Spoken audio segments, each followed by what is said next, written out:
Alhamdulillahirrahmanirrahim. Wa bihi nasta'in wa ala umuri dunya waddin. Wassalatu wassalamu ala asrofil anbiya'i wal awliya'i wa syuhada'i was sholihin. Sayyidina Muhammadin wa ala alihi wa ashabihi ajma'in. Qala Allah Ta'ala fi kitabil karim. A'udzu billahi minasy syaithanir rajim.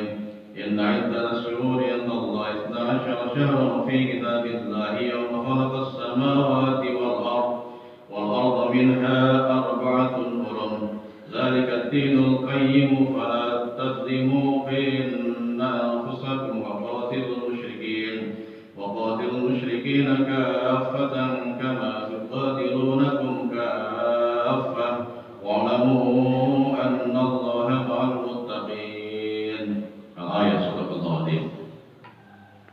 Hadirin jamaah pejuang subuh daripada Allah Subhanahu wa taala. Yang pertama dan utama kita senantiasa meningkatkan syukur kepada Allah Subhanahu wa taala atas limpahan rahmat nikmatnya kepada kita, nikmat sifat dan nikmat sehat. Rasulullah mengingatkan nikmatani maqulun fihi ma katsirun minan nas as-sihhatu wal faragh. Dua nikmat yang sering oleh manusia lupa, yaitu ketika kita diberi Allah nikmat kesempatan dan nikmat kesehatan. Oleh karena dalam hadis yang lain Rasulullah mengingatkan diutani khamsa qabla khamsin. Jaga 5 sebelum datang 5 waktu yang lain. Sehatmu sebelum sakitmu dan waktu sempatmu sebelum waktu sempitmu. Oleh karenanya dari dalam Allah, alhamdulillah kita masih diberi oleh Allah umur, semangat dan kesehatan untuk beramal saleh. Mari kita berguna untuk beribadah kepada Allah Subhanahu wa taala. Semoga amal ibadah kita sampai hari ini diterima oleh Allah Subhanahu wa taala. Amin. Salawat dan salam kita terlimpahkan kepada Nabi Muhammad sallallahu alaihi wasallam serta keluarga sahabat kita semua nantikan syafaatnya bila ajal kiamat. Baik kepada Allah Subhanahu wa taala tersebut dan bahagia.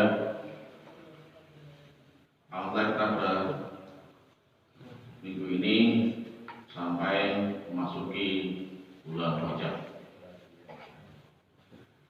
Tidak terasa waktu yang begitu cepat. Tahu-tahu sudah masuk Rajab ya. Lagi Syaban, kemudian Ramadan, main bodoh naik. Jadi waktu begitu cepat.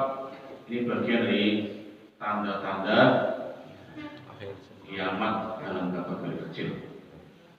Ya, dari waktu yang berjalan cepat, kemudian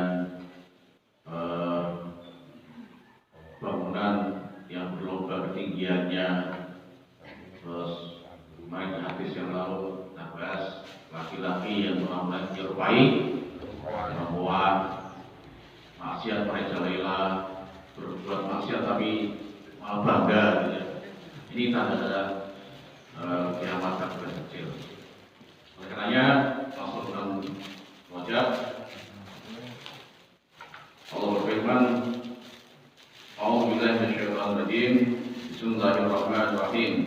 Inna 'iddatas syuhuri 'inda Allahi 12 syahran fi kitabillahi yawma khalaqas samawati wal arda minha arba'atun hurum. Dzalika ad-dinul qayyim fala tadlimu fihinna anfusakum wa qatilul musyrikin. وقاتلوا المشركين كافة كما يقاتلونكم كافة واعلموا أن الله مع المتقين. Sesungguhnya bilangan bulan pada sisi Allah ialah 12 bulan dalam ketetapan Allah di waktu Dia menciptakan langit dan bumi. Di antaranya 4 bulan, yaitu 4 bulan haram. Itulah ketetapan agama yang lurus. Maka janganlah kamu menganiaya diri kamu dalam bulan yang 4 itu, dan perangilah kaum musyrikin semuanya sebagaimana mereka pun merangi kamu semuanya, dan ketahuilah bahwasanya Allah serta orang-orang yang bertakwa. Ayat ini menjelaskan bagian dari apa yang kita kerjakan ketika masuk ke bulan Rajab. Yang pertama, Allah melarang kita untuk saling mendolimi. Maka di bulan, kenapa dinamakan bulan haram? Karena dia dimuliakan. Di sana dilarang menzalimi, aniaya, ya. Bahkan di bulan Rajab itu tidak ada pertempuran, tidak ada merincing senjata yang beradu. Maka dinamakan bulan dimuliakan. Di antara bulan dimuliakan itu adalah Dzulqa'dah, Dzulhijjah, Muharram, kemudian Rajab. Itu bulan yang dimuliakan oleh Allah, Arba'atul Hurum, di luar bulan Ramadan. Maka satu tahun itu ada satu bulan yang dimuliakan, yaitu bulan Ramadan. Kemudian satu minggu itu ada satu hari yang dimuliakan, yaitu hari Jumat.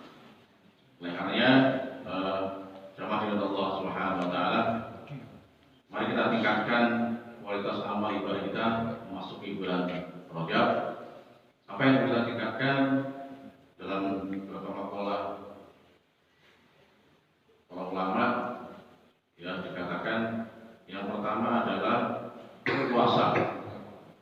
Ya, maka mari kita mulai start. Di situ dikatakan bahwa Rajab adalah bulan menanam. Kemudian Sya'ban adalah bulan menyemai. Menyemai itu apa? Nyirami, memupuk. Kemudian Ramadan adalah bulan memanen atau menuai apa yang kita tanam tadi itu. Nah, maka di bulan Sya'ban dan Rajab, ya, mari kita mulai amal ibadah kita. Yang suka berpuasa, mari kita mulai berpuasa. Ya, Senin Kamis, kalau kurang lagi tambah apa? Ayam wibit 13, 14, 15. Cek kurang mantap oleh tambahin apa? Puasa Daud, hari puasa besok berbuka. Jadi seling-seling. Nah, ini sehingga ketika menjelang Ramadan kita siap untuk memanen apa yang sudah kita tanam dan kita semai selama bulan Rajab dan Sya'ban. Sehingga Ramadan itu kita tinggal memanennya apa yang sudah kita tanam itu. Itu adalah Allah Subhanahu wa taala. Di samping puasa, mari kita tingkatkan amal ibadah yang lain, yaitu sedekah, ibadah sholat fardu yang lain dan sunnahnya. Mari kita tingkatkan kualitas ibadah agar supaya nanti di bulan Ramadan betul dan menjadi orang yang memanen amal ibadah kita. Nah, sebagai pengantar pada kesempatan pagi ini, semoga kita semua seperti doa kita yang diberkahi oleh Allah di bulan Rajab.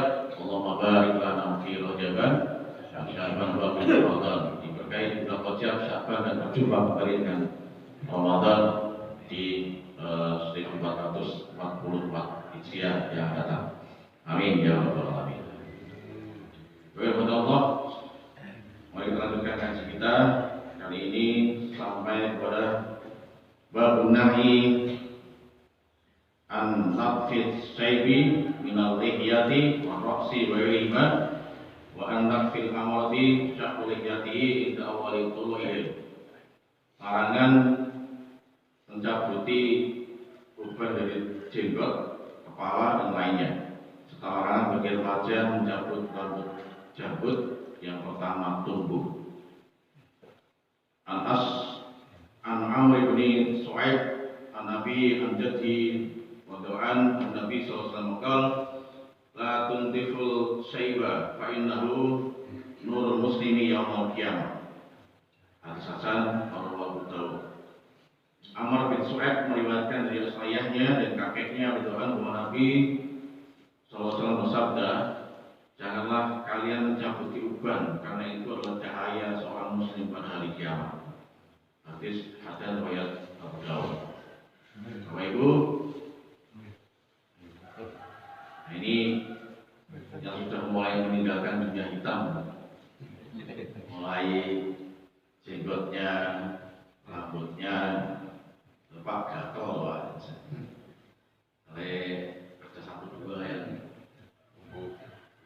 tunggu perubahan gitu ya, terus berketok centang, cabuti, ya, Nah, itu nggak boleh.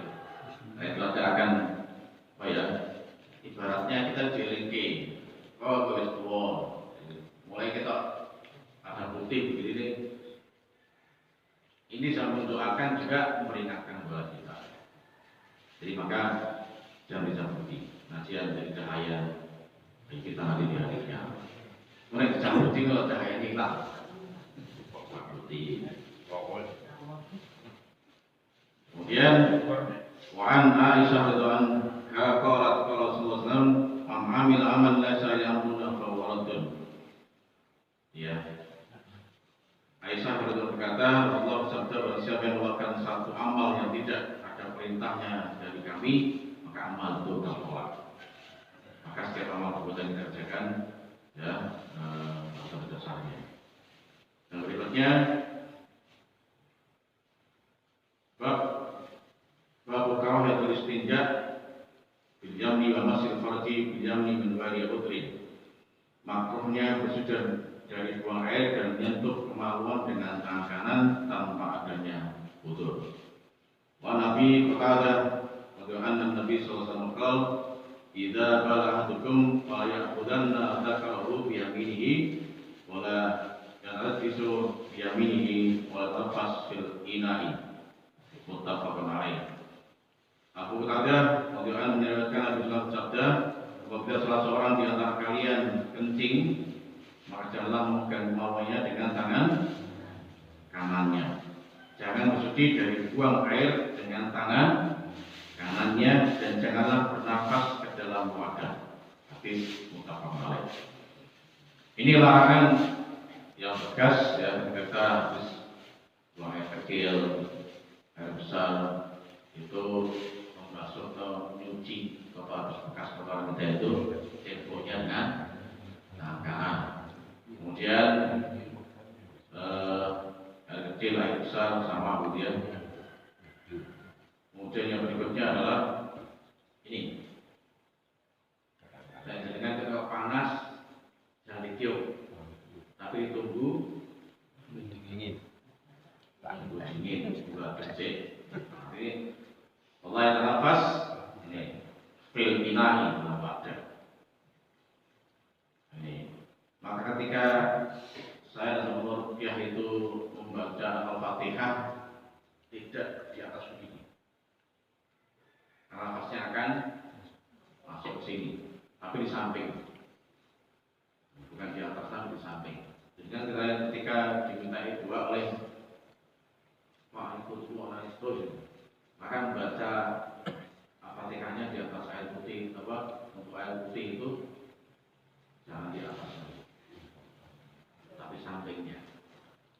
Kemudian jari tengah ini dimasukkan. Ini orang ngelop ya. Tuh, kekopolan. Jadi masuk ke kita tapi tidak menyentuh airnya. Ini saat kadar energi positif yang kita niatkan wasilah dengan Al-Fatihah itu nanti ketika diminum, insyaallah dengan itu Allah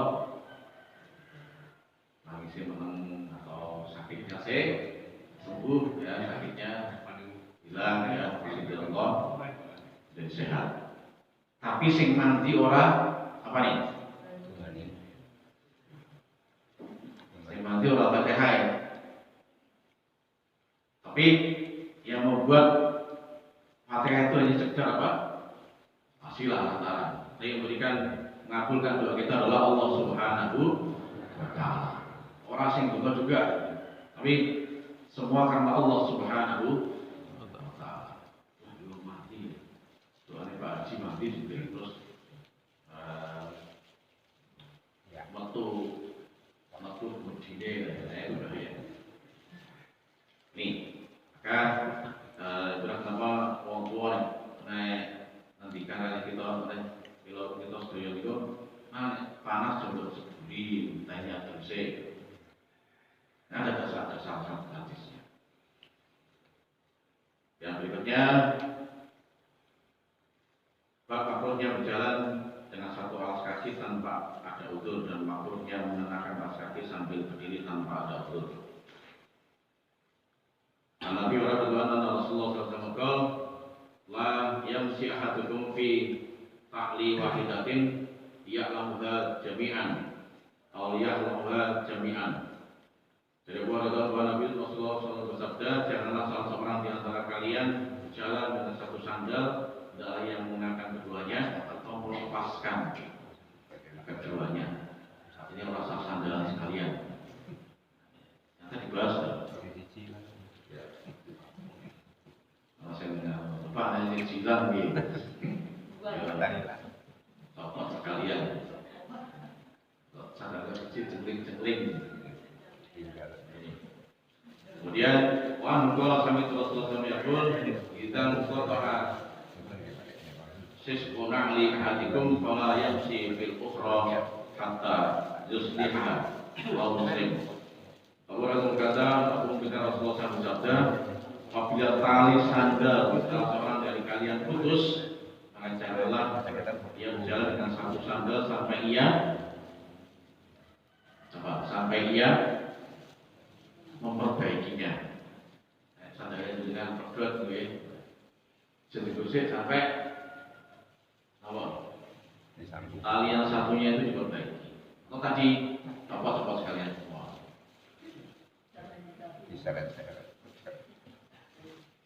Yang berikutnya, Wa'adzabir Wadu'an anna Rasulullah nahaan yang ta'ilah rajulu qa'iman. Dari Jabir Rasulullah, orang seorang menakan sepatu sambil berdiri. Tidak main sepatu bersih, harus dipakai. Ini ada adabnya. Berikutnya, larangan biarkan api menyala dalam rumah saat tidur dan semacamnya, baik api pada lampu atau yang lainnya. Ibnu Umar dengan Nabi sallallahu alaihi wasallam, la tatrukun nar fi buyutikum hina tanamu. Dari Ibnu Umar dengan Nabi sallallahu alaihi wasallam bersabda, janganlah kalian biarkan api yang menyala di dalam rumah kalian saat kalian tidur. Hadis muttafaqun alaih. Jadi kalau dengan sare itu apa?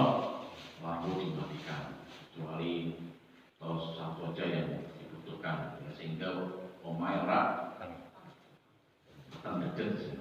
Atau kalau di Eropa, Turki dan sebagainya itu ada dinding yang di situ ada api, tungku api yang dipasang di dinding. Ya. Dan tungku api itu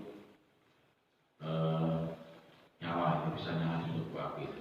Gantinya obor itu tungku api dipasang di dinding. Maka jangan biarkan saat tidur tidak kita matikan. Yang berikutnya, Wan bin Musa al-Asari dan qala taraf baitul bil Madinah al-Ahdi min al-lail. Falamma hudisa Rasulullah sallallahu alaihi wasallam bisyatihim qala inna hadhihi an-nar atuwaqakum fa idza umitum faqfituha muttafaqun alaih. Abu Musa al-Asari berkata, sebuah rumah dibakar di Madinah mengenai penghuninya pada waktu malam ketika diceritakan kepada Rasulullah SAW tentang keadaan mereka. Dia bersabda, sesungguhnya api adalah musuh kalian, maka apabila kalian tidur, padamkanlah api itu. Hadis muttafaqun alaih. Selanjutnya dari Jabir radhiyallahu Rasulullah bersabda, tutuplah wadah-wadah, ikatlah kantung air, kuncilah pintu, dan padamkanlah lampu. Karena setan tidak dapat membuka ikatan kantung air, tidak dapat membuka pintu, dan membuka tutup wadah. Oleh karena itu, jika salah seorang dari kalian tidak menemukan sesuatu untuk menutup wadahnya, kecuali sebilah kayu dan menyebut nama Allah, maka lakukanlah itu. Sebab seekor tikus dalam membakar rumah yang dapat membahayakan penghuninya. Hadis muttafaqun alaih. Jadi Bapak Ibu yang dirahmati Allah, adab kita ya, ketika dengan punya makanan, minuman, kemudian terbuka, jangan biarkan itu terbuka dengan lama. Nah kita dengan tinggal sesuai maka apa? Tutup. Dalam bahasa Arab cara setan makan dan jin itu makan adalah dari makanan manusia yang tidak ditutup. Tempatnya orang tutupi. Misalnya kayak gini orang-orang yang tadi disebutkan satu tali atau sendok bukan di atasnya. Jadi seperti ini sudah. Apalagi kalau dengan mengucapkan Bismillahirrahmanirrahim. Termasuk dengan ketika maghrib ya, itu tutup pintu panjenengan jendela, kemudian dengan baca Bismillahirrahmanirrahim. Blok. Setan tidak akan sanggup menembus membuka pintu yang dia disertai dengan membaca basmalah tadi. Jadi ini dasarnya. Dikirakan dengan maghrib gitu, atau ketika makanan yang tinggal lama, maka cukup makan. Nah, dasarnya gitu. Ya, artinya bahkan yang lebih apa ya, lebih sedikit. Setan itu kita nggak tahu ya. Karena setan itu ya dari makanan kita itu nggak tahu. Ya. Maka kalau kemudian ada orang yang penyakit yang aneh-aneh gitu ya. Nah, di antara satunya adalah karena kotoran setan, kotoran jin ya. Melek sakral PDW di atas makanan manusia yang tidak ditutup lagi. Maka dengan itu dari Allah, mari kita dileke ya ibu-ibu kalau mau meninggalkan waktu yang lama masa aneh ya, omrengnya ditutup ya, supaya tidak dikotori oleh jin atau setan. Demikian, semoga bermanfaat. Ihdinas siratal mustaqim. Wabillahi hidayah. Kalau ada benar dari Allah Subhanahu wa taala, kalau salah kesempatan saya berarti. Wassalamualaikum warahmatullahi wabarakatuh. Mari kita hidupkan majlis. Subhanakallahumma wa bihamdika asyhadu an la ilaha illa anta